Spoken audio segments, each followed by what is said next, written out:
네, 안녕하십니까 학생 여러분. 오늘 광고 기획 제작 14번째 시간입니다. 오늘서부터 다음 시간까지는 광고계에서 활약하시는 이 광고 전문가들을 모시고 좌담회 형태로 강의를 진행하도록 하겠습니다. 오늘과 다음 시간에는 이 광고 기획 제작을 총망라하면서 또 완결 짓는 그런 내용으로 꾸며보도록 하겠습니다.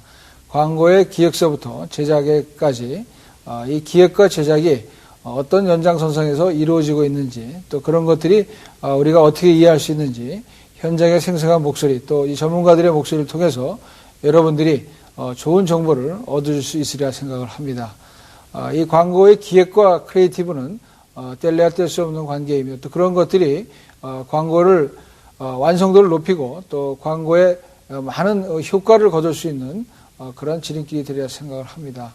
우리가 기획과 크리에이티브를 얘기하는 데 있어서 또 실제 사례를 놓고서 얘기할 수밖에 없는데, 여러 가지 그 실내 사례들을 우리가 들면서 하나하나 더 검토해 보도록 하겠습니다.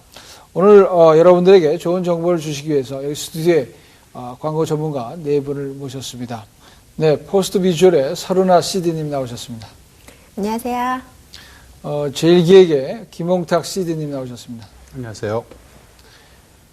쇼커 필름의 제키곽 PD님 나오셨습니다. 안녕하세요. 대형기획의 이현준 국장님 나오셨습니다. 네, 안녕하십니까. 네, 이렇게 우리 광고계에서 한국 광고계를 대표하는 네 분을 모시고 우리가 좋은 좌담을 한번 갖도록 하겠습니다.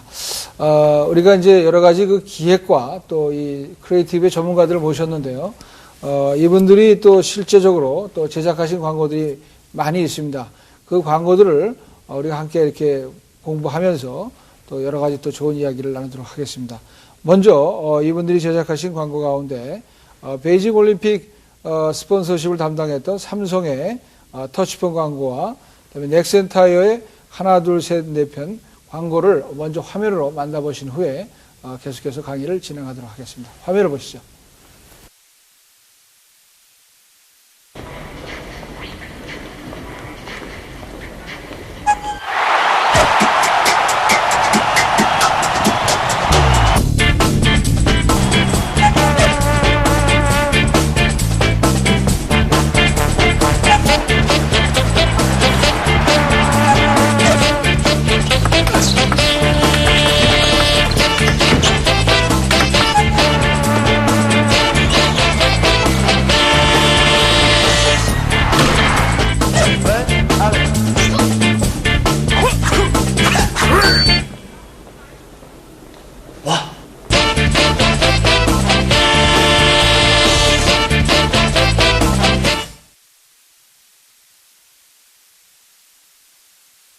하나, 둘, 셋, 넷, 넥센. 하나, 둘, 셋, 넷, 넥센. 우리나라 자동차 타이어 5 중 하나는 넥센. You know, Nexen. 세계를 달리는 우리 타이어. Nexen Tire. 네, 우리 지금 삼성전자의 터치폰 광고와 또 넥센타이어 광고를 보셨습니다. 먼저 삼성 터치폰 광고부터 좀 살펴보도록 하겠습니다. 이 2008년도 최고의 히트 상품으로 기록됐던 이 터치폰, 삼성의 이 모바일 폰이 선정된 바가 있는데요. 우리가 여러분이 잘 아시는 이제 베이징 올림픽을 우리가 생각을 해볼 때 삼성전자의 어떤 올림픽 스폰서십은 세계적으로 좀 알려지고 있습니다. 그래서 그러한 그 올림픽 스폰서십을 주제로 했을 때 이러한 광고가 얼마만큼의 효과를 발휘했는지 굉장히 궁금한데, 우리 김홍탁 CD님께 먼저 좀 여쭤보도록 하겠습니다. 우리 참고상 우리 학생들을 위해서 이 CD라는 것은 이제 크리에이티브 디렉터의 약자 아니겠습니까? 우리 김홍탁 CD님께서 이 광고를 좀 제작하시면서 어떤 점이 좀 좋았는지 말씀해 주시면 감사하겠습니다. 먼저 이제 저는 글로벌 쪽을 담당하고 있기 때문에 지금 이제 나가는 광고는 여러분께서 이제 한국에서는 못 보셨던 이제 그런 광고가 될 터이고요. 이제 베이징 올림픽을 맞이해서 중국 지역에만 그 릴리스 됐던 그런 이제 광고입니다. 네, 삼성이 올림픽을 이제 스폰서를 하고 있기 때문에 매번 이제 올림픽 경기가 있을 때마다 그 큰 행사를 맞이해서 이제 광고를 하게 됩니다. 근데 이제 어려운 점이 그 올림픽의 정신이라는 거 하고, 그 다음에 제품의 특장점을 어떻게 봉합선이 보이지 않게 잘 결부시켜서 만들 것이냐 하는 게 큰 관건인데요. 작년 올림픽의 특징이라고 하면은 이제 중국 입장에서는 저 행사가 굉장히 큰 하나의 이벤트였습니다. 그러니까 뭐냐면은 진정한 이제 어떤 세계의 강자로서 도약할 수 있는 하나의 이제 표본이 될 수 있는 그런 이벤트였고, 동시에 이제 아시다시피 중국이 여러 소수민족으로 나눠져 있기 때문에 저 게임을 통해서 하나의 이제 민족의 화합을 이루자는 이제 그런 의미도 컸습니다. 그러다 보니 올림픽 게임의 큰 슬로건 자체가 이제 원 게임, 원 월드라는 거였거든요. 그래서 올림픽 게임을 통해서 중국의 모든 민족이 이제 하나가 되자라는 그런 뜻을 이제 표방을 하고 있었습니다. 그래서 그런 이제 정신도 녹여야 되고, 그 다음에 제품의 특징인 터치를 했을 때 이제 우리가 제품을 활용하게 되는 이제 그런 상황도 이제 표현을 해야 되는 이제 그런 것이었죠. 그래서 우리가 생각한 것이 단순히 이제 게임을 관람자 입장에서 보는 것이 아니라 정말 그 어떤 뜨거운 게임의 열기 속으로 들어가서 이제 하나가 되자라는 쪽에서 이제 원 월드라는 개념을 풀었고요. 그다음에 그렇게 게임 속으로 들어가게 되는 어떤 상황을 터치폰 스크린 터치했을 때 이제 매 게임으로 이제 이동되는 그런 트랜스포트라는 컨셉을 통해서 이제 표현을 했던 것이죠. 그래서 아무래도 뭐 여러 사람이 즐기기에는 이제 유머 코드가 제일 좋기 때문에 이제 한 사람이 매장에서 폰을 이제 사려고 이것저것 이제 살펴보다가 그 폰을 우연히 이제 스크린을 터치를 했는데 그때 게임 속으로 빨려 들어가면서 계속 다음 경기로 이어지면서 트랜스포트가 되면서 마지막에 다시 그 매장으로 오게 되는 이제 그런 구조를 가진 광고였습니다. 네. 이 광고를 보니까 조금 유머러스한 면도 좀 있는 것 같습니다. 네. 이렇게 나중에 이렇게 타치한 걸 보니까 여성의 몸에 좀 닿았던 부분도 나오는데 좀 유머를 일부러 또 쓰신 이유가 있는지 혹은 또 좀 더 이게 자세한 어떤 컨셉이라든가 기획 의도는 좀 있었는지요?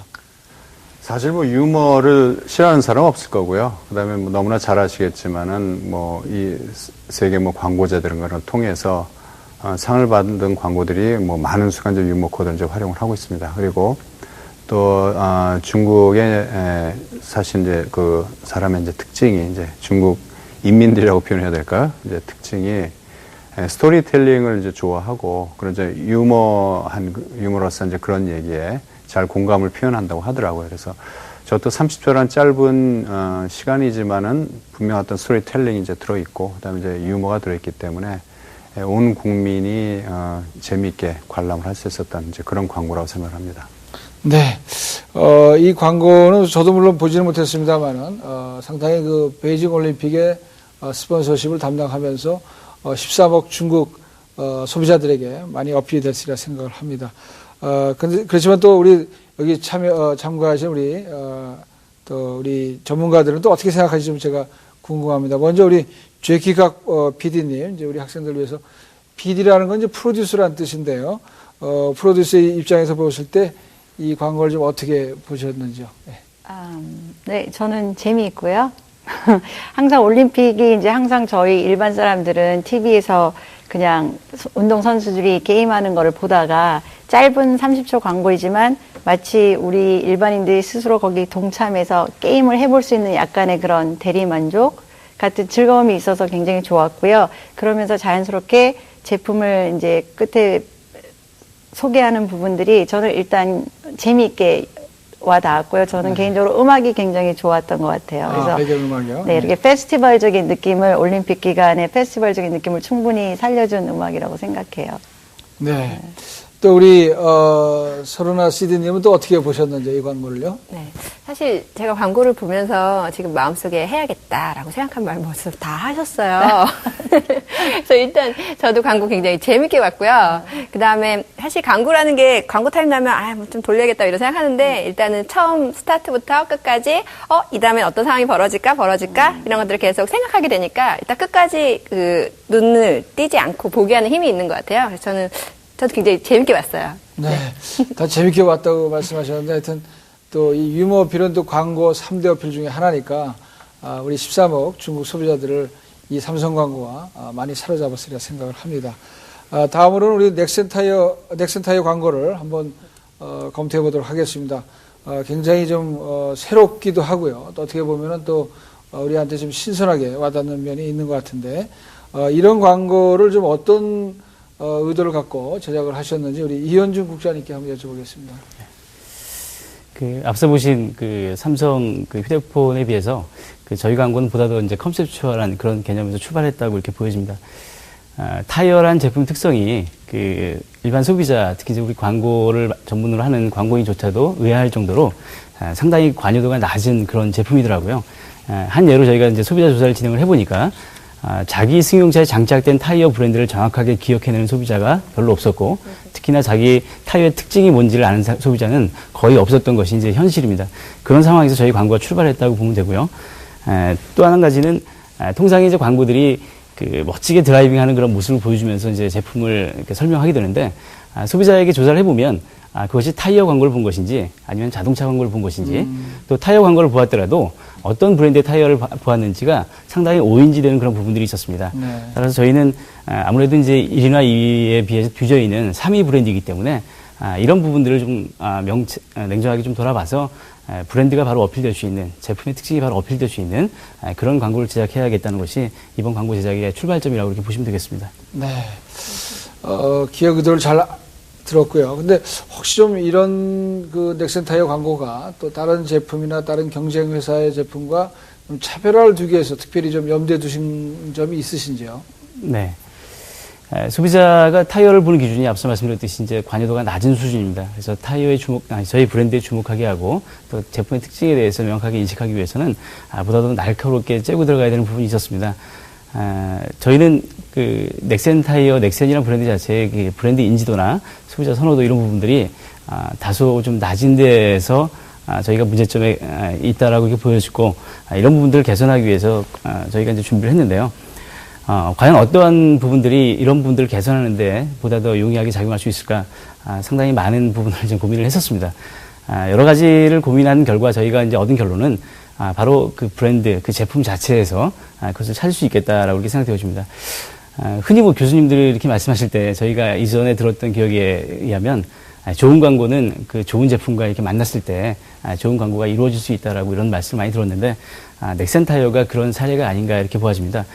소비자가 알고 있는 그 기억보다도, 그런 인식보다도 훨씬 더 많은 제품들이 넥센 타이어가 실제 팔리고 있었고, 그런 사실들을 소비자가 제대로 몰랐던 것이 저희가 광고를 제작하게 된 그 출발 포인트가 된 것이고요. 그래서 소비자 인식 속에 없었던 실제 이렇게 많이 팔리는 타이어다, 마켓쉐어가 20%나 되는 타이어다라는 부분들을 알리는 것에 저희가 그 메시지에 주안점을 뒀습니다. 또 적은 양의 그 노출량으로서 소비자에게 저희 광고의 메시지를 제대로 이제 소화하기 위해서는 보다도 특별한 좀 구조를 가져갈 필요가 있었는데, 네. 저희는 소비자가 좀 기억하기 쉽고 또 쉽게 따라할 수 있는 그런 그 좀 가벼운 리듬, 심플한 리듬을 좀 활용을 해서 하나, 둘, 셋, 넷, 넥센이라는 그런 광고를 제작하게 되었습니다. 네. 여러 가지 좀 중요한 말씀 하셨는데요. 제가 조금 더 덧붙여 좀 질문하고 싶은 거는, 이렇게 좀, 어떻게 보면은, 관여도가 높지 않다고 말씀하셨습니다. 타이어가. 근데 그런 경우 어떻게 보면 좀 시장조사라든가 소비자조사 이런 것들이 좀 충분히 잘 이루어진 가운데서 아마, 이 광고의 방향도 결정돼야 되고 또 기획도 서야 될 것 같은데, 혹시 우리 포스트 비주얼의 설 대표님께서는, 설 CD님께서는 이런 그 광고의 기획 단계의 중요성에 대해서는 어떻게 생각을 하시는지요? 네. 일단은 이제 광고를 제작할 때요, 맨 첫 단계에 하는 게 이제 시장조사와 어떤 그런 타겟, 성향들, 이런 것들 먼저 조사를 하고요. 그 다음에는 이제 그런 것들을 가지고 컨셉을 만들어내고, 우리가 하려고 하는 메시지를 만들어내고, 그 다음에 제작으로 넘어가게 되는데요. 사실 그런 시장조사, 소비자조사들은 그 광고의 굉장히 첫 단추예요. 그래서 굉장히 중요하고요. 그 다음에 이 첫 단추를 어떻게 설정하고 가져가느냐에 따라서 미디어를 어떻게 쓸 것이냐, 그 다음에 광고의 톤 앤 매너는 어떻게 가져갈 것이냐, 그 다음에 그 속에 메시지 무엇을 녹일 것인가가 다 이제 결정이 돼요. 그러니까 예를 들어서 제가 최근에 한 그런 작업 중에서 조금은 타겟층이 독특한 타겟층을 한 사례가 하나 있었어요. 네. 그래서 보통은 이제 저희가 뭐 20대나 30대 이런 메인 타겟층을 주로 하다가 갑자기 그 여중생, 네. 14에서 16 타겟을 대상으로 캠페인을 한번 올 초에 벌였었어요. 나이키에서 나오는 그 신학기 맞이한 스쿨백 관련 이벤트였어요. 그래서 되게 생소한 타겟층이었어요. 도대체 나랑 20살 차이가 나는 애들 도대체 무슨 생각을 하고 있는 거야? 라고 이제 그런 친구들을 만나보고 얘기를 들어보고 했더니, 정말 생각한 거랑 굉장히 달랐어요. 저의 또 중학교 시절과 그 친구 중학교 시절 되게 다르고 그들이 쓰는 미디어 그리고 그들이 어떤 컨텐츠를 섭취하는 것들이 성향이 너무 다른 거예요. 그래서 예를 들면 제가 한마디로 느낀 건 저는 이제 디지털 마케팅을 하니까요. 디지털에서 그 친구들이 컨텐츠를 소비하는 경향을 제가 한마디로 표현하면 그냥 되게 맛있는 스낵을 먹어치우는 그런 느낌이에요. 네. 그러니까 한번 너무나 즐겁게 한번 와삭 먹고 탁 버리는 그냥 와삭 하는 식인 거예요. 그런 컨텐츠를 하루에도 한 봉씩 먹어치우는 거죠. 예, 그래서 심각한 거 싫어하고요. 생각하는 거 싫어하고요. 긴 거 싫어하고요. 아주 단순하고 명쾌하고 즐거운 그런 콘텐츠를 좋아하는 거예요. 그래서 저희가 얘네들 성향이 이러하구나. 그때 우리가 뭐 긴 막 심각한 얘기를 막 풀 수 없겠구나.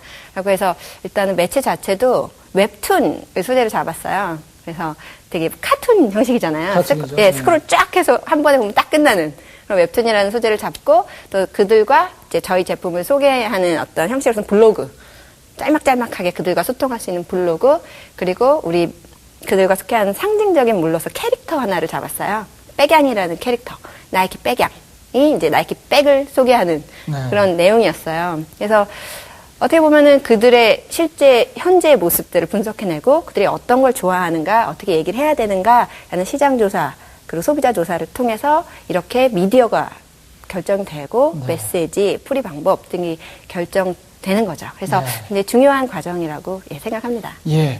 우리 좀 이따가 이제 우리 서른아 시드님께서 또 준비하신 또 광고도 있으니 그때 또 얘기를 듣기로 하고요.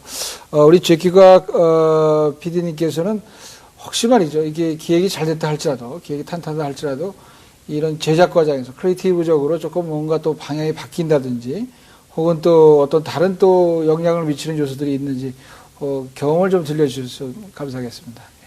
네, 뭐 저는 아무래도 프로듀서이다 보니까 실제적으로 이제 이게 비주얼로 제작되는 부분에 많이 관여를 하고 있고요. 이제 실제적으로 스토리보드를 받았을 때 어떤 기획력이 탄탄하게 있어서 컨셉이 명확하게 있는 스토리보드가 있고 때로는 이제 알죠. 저희는 딱 받아보면 그런 어떤 마켓 조사나 그런 게 충분치 않은 상태에서 그냥 뭐 광고를 찍어야 되는 상황이 돼서 어떤 콘티가 스토리보드가 정해졌다면 좀 대부분의 경우 그런 광고들은 뭐 어떤 비주얼을 좀 뭔가 튀게 만들어서 약간 주목을 받아야겠다든가 뭐 아니면 심지어는 음악을 뭐 이렇게 튀게 해서 그러니까 그 다른 요소들에 좀 이렇게 의존을 하는 경우가 많아요. 근데 이제 제작하는 사람 입장에서 보면 제작은 이제 그 대행사나 광고주하고의 했었던 단계보다는 실제적으로 많은 사람들이 인볼브되고 실제적으로 많은 돈과 시간들이 이제 쓰여지면서 일이 진행되는 단계라 많은 변수들이 일어나고 많은 상황들이 있어요. 근데 그런 상황들이 있을 때 이제 어떤 컨셉이나 이런 기획력이 뚜렷하지 않은 보드 콘티는 좀 많은 분들이 우왕좌왕을 하는 경우가 있죠. 네. 촬영 현장에서, 제작 현장에서 바뀌는 경우도 있습니까? 좀? 막 그게 이렇게 이리 갔다 저리 갔다를 하는 경우가 있죠. 이제 그 와중에 물론 이제 좀 정신을 다들 똑바로 차리고 한숨을 쉬고 이제 그걸 다시 이렇게 한 템포 죽여서 다시 정신을 차리고 가는 경우도 있지만 이제 그게 뭐 이제 워낙에 돈이나 탤런트나 여러 이렇게 인버브되는 상황하고 같이 움직이니까 그것들이 이제 이렇게 왔다 갔다 하는 경우가 있어요. 그래서 그런 경우는 좀 안타깝고 결론적으로는 시간이나 돈이나 이런 것들하고 직접 연관이 되면서 오히려 또 그런 것들이 낭비될 수 있는 상황도 있고 그래서 저희 입장에서는 정말 확실하게 기획력이 있고 확실하게 우리가 전달하고자 하는 메시지 컨셉이 있는 스토리보드가 가장 감사한 스토리보드이죠. 네. 아니 우리 박 PD님께서 아주 솔직한 또 답변을 해주신 것 같습니다. 현장에 아주 그 생생한 그 목소리를 좀 들려주셨는데요. 우리 계속해서 서른아 CD님하고 우리 제키각 PD님이 제작하신 광고도 저희가 준비를 좀 해봤습니다. 그래서 이 화면으로 여러분들이 좀 그 작품들을 좀 먼저 만나보신 다음에 또 계속해서 강의를 이어가도록 하겠습니다. 화면을 보시죠.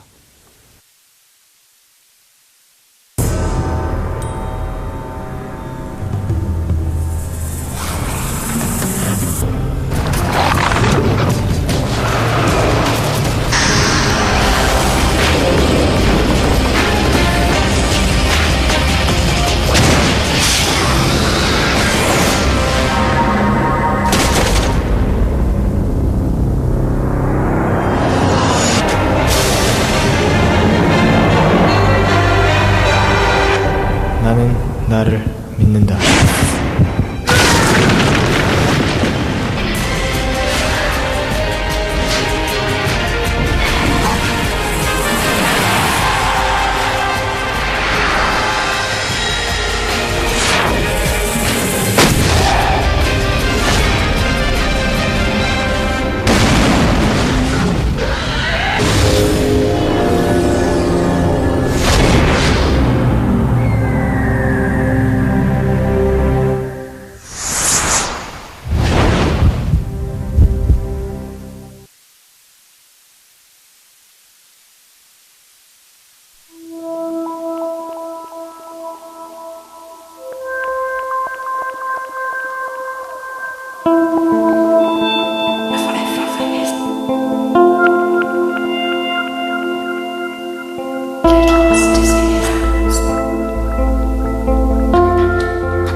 Levi's engineered gene, Atlantis. 네, 잘 보셨죠? 처음 광고는 이제 박지성이 나왔던 미더 레전드라는 슬로건의 그 나이키 광고였고요. 두 번째는 리바이스 청바지 광고였습니다. 아주 잘 봤는데요. 먼저 우리 이 박지성 광고를 만드셨던 우리 서른아 CD님, 이 광고가 작년도에 클리오 국제광고제에서 수상을 했죠? 네네. 지난달에 수상을 했어요. 아, 지난달에 했습니다. 네네. 예. 예. 지금 보신 그 캠페인은요, 그 캠페인의 일부인 가장 메인 컨텐츠였던 3D 애니메이션 부분이고요. 지금 이 캠페인은요, 디지털이라는 어떤 미디어를 중심으로 해서 여러 가지로 뭐 인쇄 광고, TV 광고, 그 다음에 뭐 리테일 매장, 로고 포스터, 이런 여러 가지 스타일 가이드를 제작해서 모든 게 어떤 킬링 컨텐츠를 중심으로 그 통합적으로 풀리는 그런 IMC 마케팅이었어요. IMC 마케팅이었다고 말씀하셨는데, 그럼 이런 좀 어떤 IMC 마케팅, 이 통합 마케팅 커뮤니케이션 측면에서 봤을 때 좀 이 광고에 좀 특별한 컨셉트라든가 기획 의도가 있으셨는지요? 네, 박지성 선수라는 굉장히 우리나라에서는 상징적인 축구 선수죠. 네. 네, 그래서 이 선수를 중심으로 해서 나이키 풋볼에 대한 정신을 알리고 동시에 유소년, 중고등학교 남자 친구들을 이제 메인으로 해서요. 네. 그 친구들에게 어떤 선수가 주는 아이덴티티를 중심으로 그 친구들한테 어떤 희망의 메시지를 뿌리는 예, 그런 메시지 전략을 가지고 있었어요. 그래서 저희는 사실 박지성이라는 선수가 뭐 멈추지 않는 뭐 심장, 2개의 심장, 뭐 이런 여러 가지 산소, 뭐 이런 얘기가 많이 하고 있는데 어떻게 하면 박지성 선수 자체를 조금 그런 추상적인 이미지 말고 좀 캐릭터화할 수 있을까라는 처음에 생각을 했어요. 그래서 그가 가진 여러 가지 속성 중에서 그를 캐릭터화할 수 있는 게 뭘까라고 고민하다가 사실은 저는 이제 작년에 박지성 선수를 열심히 탐구하면서 정말 그 선수가 정말 좋아지고 정말 응원 어떤 팬이 됐는데요. 네. 그 선수의 가장 큰 매력은 정말 처음엔 너무나 평범했었는데 그 자신이 가진 어떤 그 잠재력, 열정을 끊임없이 개발시켜서 결국은 세계의 어떤 지금 최고의 선수가 됐다는 그런 전형적 어떤 성공 스토리를 가지고 있어요. 그래서 그 선수를 가장 성공하게 한 힘은 결국은 어떤 어려운 상황이어도 굴하지 않는 그의 어떤 정신력, 어떤 힘 아니었을까? 그리고 그걸 표현할 수 있는 캐릭터로 저희가 생각했던 건 그래서 불사조였어요. 불사조. 네, 네. 불사조. 꺼지지 않는 열정으로 예, 승리를 만들어내는 그 불사조요. 그래서 불사조라는 이미지를 만들어내고, 그래서 박지성 선수가 불사조다라고 하면은 그 박지성 선수를 실제 불사조로 만드는 어떤 스토리텔링을 해야겠다라고 해서 그 스토리 전체를 담은 저희가 만화 원작을 하나 그려내고 거기에 일부를 지금 보신 예, 애니메이션으로 만들어내는 그런 과정이었어요. 그래서 그 사람이 가진 중요한 어떤 이미지를 하나의 신화처럼 만들어낸 전설로 만들어낸 예, 그리고 그것을 통해서 이제 저희의 타겟들에게 어려움이 있어도 극복해. 그리고 극복하는 힘은 네 안에 있어. 라는 메시지를 전달하고 싶었던 그런 캠페인이었어요. 예, 박지성과 불사조. 좋은 의도의 컨셉에 매치했던 것 같습니다.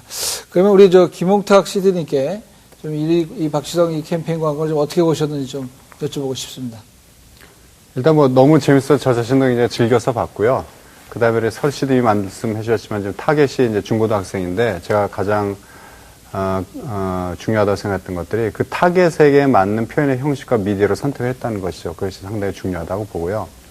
그래서 요즘 그 중고등학생들은 그냥 축구를 하는 게 아니라 정말 매니아들이기 때문에 정말 한 팀을 조직을 해서 유니폼을 다 맞추고 그 다음에 그 뭐 프리미어리그 기타 뭐 등등 리그의 모든 선수 이름을 다 외우는 것은 물론 어떤 학생들은 뭐 맨유의 지금 뭐 유소년 팀에서 뭐 어떤 선수가 지금 유망주다라는 것까지 줄줄이 깨고 있거든요. 네. 상당히 관여도가 높다고 볼 수가 있죠. 그래서 그런 타겟에게 굉장히 그 뭐 어정쩡한 메시지를 던져봤자 이제 통하지 않는다는 것인데 아무래도 이제 온라인 세대니까 온라인 마케팅을 해야 될 것이고요. 그 다음에 저는 이제 만화나 이제 게임에 익숙했기 때문에 3D 애니메이션을 활용했다는 것이 아주 적중했다고 보고요.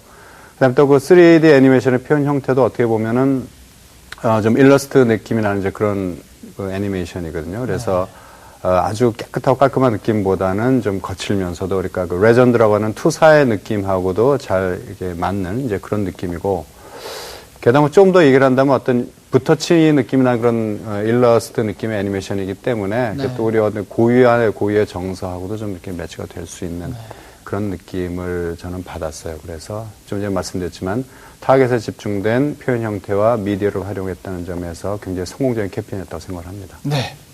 김홍탁 CD님께서 아주 좀 평을 해주셨습니다.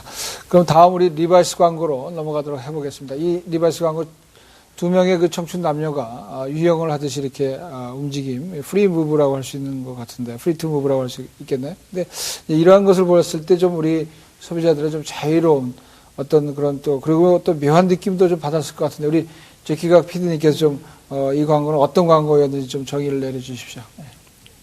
저희 리바이스 아틀란티스 진이라는 부분에서 컨셉이 free to move였고요.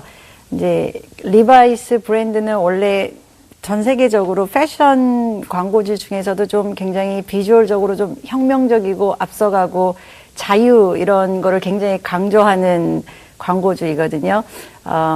일례로 제가 그 미국에 처음 유학을 갔을 때 제가 커뮤니케이션 아트에서 이제 커뮤니케이션 그 전공을 하면서 들은 첫 시간에 저 지금도 너무 어려워서 제가 기억을 하지만 저의 첫 번째 그 에세이 숙제가 그 블루진과 맥도날드가 웨스턴 컬처에 미친 영향, 뭐 이런 자유, 프리덤 이런 거에 대해 영향의 에세이였었거든요. 그때 제가 너무 난감해서 지금도 그거를 기억을 하고 있는데 청바지라는 건 사실 리바이스가 뭐 가장 전통적으로 그렇죠. 처음 시작된 브랜드라.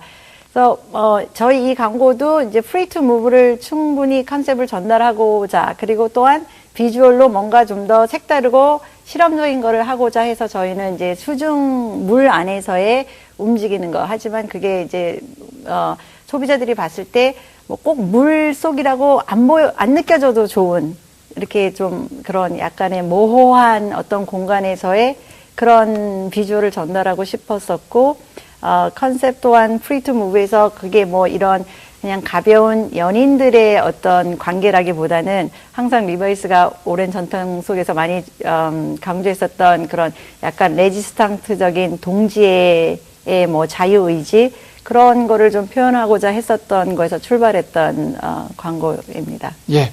그러면 우리가 또 우리 옆에 계신 우리 이현준 국장님께 한번 여쭤보겠습니다. 이 광고를 우리가 봤을 때 좀 어떻게 보면은 젊은 층을 대상으로 한 광고인데 이 광고는 이런 젊은 층을 대상으로 한 광고는 특히 좀 사전조사, 시장조사 좀 이런 소비자 조사가 좀 많이 이루어져야 되지 않겠습니까? 좀 어떻습니까? 좀. 예. 예.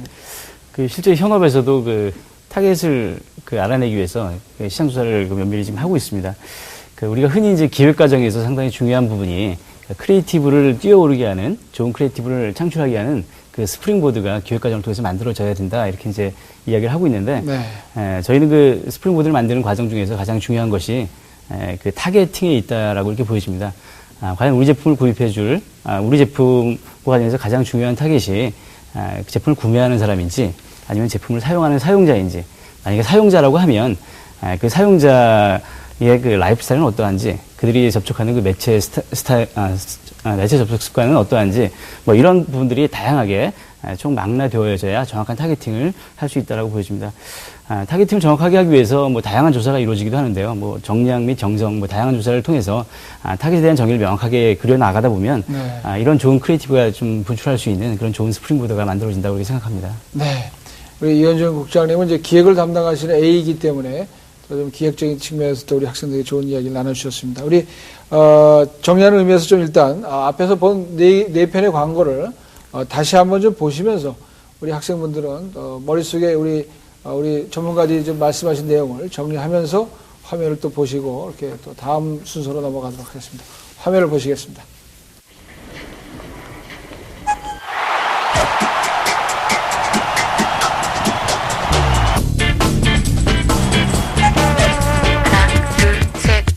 넥센. 우리나라 자동차 타이어 5 중 하나는 넥센. You know, 넥센. 세계를 달리는 우리 타이어. 넥센 타이어.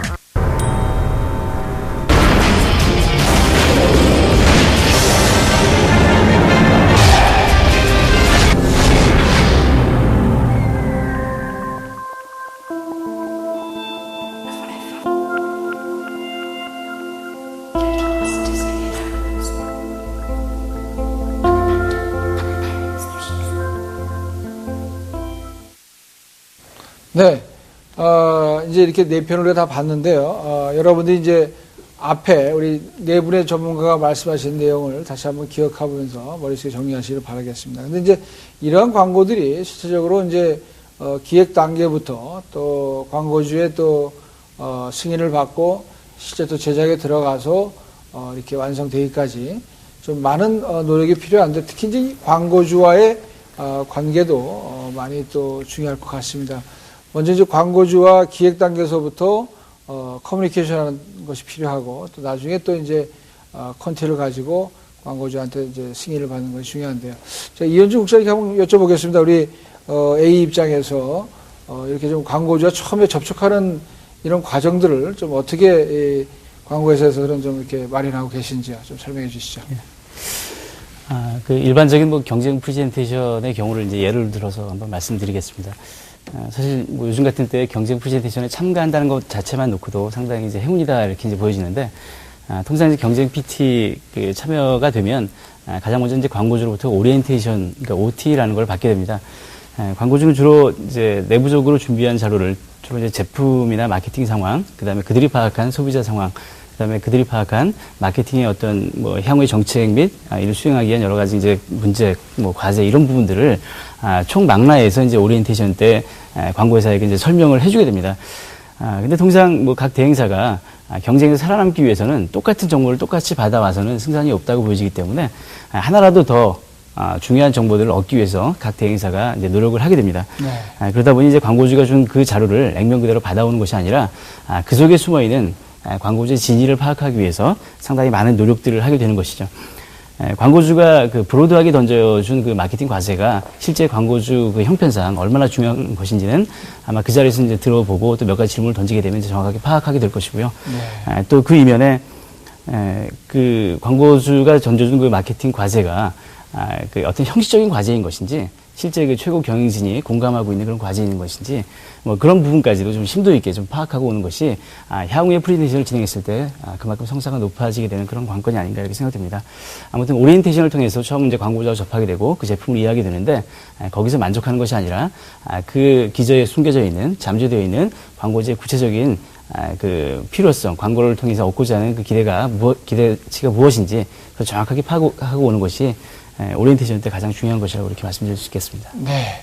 우리가 이제 광고를 하나 시작하기 위해서는 광고주의 그 의도를 잘 파악할 필요가 있는 거죠. 말하자면 학생들이 시험을 100점 맞기 위해서는 그 시험 문제를 낸 출제자의 그 출제 의도를 100% 파악해야 되는 것처럼 좋은 말씀 해주셨습니다. 이제 우리가 광고주의 의도를 파악해야 되는 그런 이제 오리엔테이션 과정서부터 시작이 되겠는데 또 이제 실제적으로 경쟁 프레젠테이션에 들어가게 되면 또 각 그 광고회사마다 피 튀기는 경쟁 상황을 통해서 이제 이 광고권을 따내야 되는데 우리 김옥태 씨님 어떻습니까? 좀 경험상, 수많은 경험상 경쟁 프레젠테이션이 어떻게 좀 진행되거나 어떻게 이루어지는 것이 가장 좀 좋은 길인지요? 네. 그래서 경쟁 PT의 PT를 피나게 준비해서 티나게 판다고 얘기를 해서 PT라고 이제 얘기를 하는데요. 사실 이제 경쟁 PT는 그냥 애니얼 PT하고 이제 다르죠. 분명히 광고주에서 뭔가 이제 문제점이 있기 때문에 좀 대응을 바꿔보겠다는 좀 느낌이 있어서 하는 거기 때문에 약간 응급 상황이라고 이제 볼 수가 있습니다. 그래서 우리가 몸이 아프면 의사에게 가고 경제적인 문제가 발생하면 재정 상담가고 뭘 하듯이 커뮤니케이션에 문제가 있다고 보기 때문에 이제 전문가에게 묻는 거기 때문에 완벽한 솔루션을 이제 제공을 해야 되는 것이거든요. 네. 근데 그 부분이 경쟁 PT일 때는 문제가 이제 더 화급하다는 이제 얘기인데, 그래서 제일 중요한 거는 정말로 광고주가 지금 처한 문제가 무엇이고 그것을 어떻게 어떤 솔루션을 제공할 것인가에 집중하는 것이 상당히 중요합니다. 그래서 물론 이제 광고주에도 실무진 분들도 계시고 최후 디시전 메이커 이제 CEO도 계시지만은 그 두 파트에서 모두 다 문제점이 뭔가라고 인식을 하고 있지만은 솔직히 말하면 CEO만큼 완벽하게 문제가 뭔가를 인식하는 사람은 없습니다. 네. 그래서 우스갯소리로 부사장과 사원 간의 거리보다도 사장과 부사장 간의 거리가 더 멀다는 얘기가 있거든요. 네. 그 말은 CEO라는 사람의 위치에서 그 종합적으로 바라보는 그 안목이 얼마나 넓고 깊은가라는 것을 이제 비유적으로 표현해 주는 것인데, 그렇기 때문에 경쟁 PT는 정말 이겨야 되는 게 숙명이거든요. 지기 위해서 경쟁 PT에 참여하는 회사는 없습니다. 그래서 그런 관점에서 보면 정말로 CEO가 궁금해하는 것, 정말 CEO가 애타게 갈망하는 것이 무엇인가라는 그 문제점을 정확히 짚어내는 것, 그것이 이제 경쟁 PT의 최대 관건이라고 보고요. 또 두 번째는 그쪽에서 내준 이제 숙제가 있습니다. 이러이러한 미디어를 활용을 해서 TV하고 무슨 광고를 해주십시오라고 얘기를 하는데, 솔직히 지금 새로운 미디어 환경이 너무 변하고 있는 상황 아닙니까? 근데 이제 그거에 내주는 숙제만 그냥 하다 보면은 오히려 전문가로서의 제대로 된 그 레코멘드를 할 수가 없다는 얘기죠. 그래서 네. 그런 관점에서 물론 이제 숙제를 내주면은 그 숙제는 기본으로 하지만은 네. 그 외에 다른 여러 가지 루트를 통해서 제가 프레젠테이션을 해야 된다는 얘기입니다. 그래서 실례로 보면은 제가 최근에 한 해 프레젠테이션을 했었는데, 숙제를 받은 거는 TV 광고하고 인쇄였지만은 TV는 딱 한 편만 그냥 그야 말 그대로 숙제로 한 것으로 제공을 했고, 네. 아웃도어, 앰비언트라고 하는 아웃도어를 통해서 어떻게 온라인을 끌어들일 것인가. 그 다음에 특히 이제 일본의 타겟 같은 경우는 어떻게 모바일 디바이스를 활용해서 우리가 커뮤니케이션 활동을 펼칠 것인가 하는 말 그대로 요즘 이루어지는 360도의 방어죠. 어떤 식으로 해결할 것인가. 그 다음에 어떤 앰비언트 미디어, 그 다음에 그를 통해서 어떻게 바이럴을 일으킬 것인가. 라는 종합 패키지로 PT를 해서 어쨌건 그것을 이제 따왔거든요. 네. 그래서 그런 관점에서 계속 새로운 것을 도전적으로 이제 제시를 해야 되는 이제 그런 상황입니다. 그 다음에 우리 설 시드님께서는 또 이 경쟁 PT라든가 좀 이런 걸 통해서 어떤 좀 경험을 갖고 계신지요? 네. 네, 저도 1년에 몇 번씩은 이제 경쟁 PT를 하는데요. 사실 경쟁 PT는 참 마음이 참 무거운 그 상황이에요. 왜냐하면 떨어질 수도 있다는 상황이기 때문에. 네, 그렇죠. 근데 이제 제가 지금까지 많은 PT를 하면서 느끼는 건 일단 경쟁 PT에서 되기 위한 가장 큰 거라고 생각하면 일단은 그 PT가 꼭 돼야겠다는 그 마음가짐이 처음에 필요해요. 그 마음가짐에서 이 모든 게 다 진행이 되거든요. 그 팀원들의 열기를 어떻게 끌어와서 난 이번에 꼭 될 거야 라고 하면. 전투적인 마음을 네. 가지신 그럼 확률이 진짜 높아요. 일단은.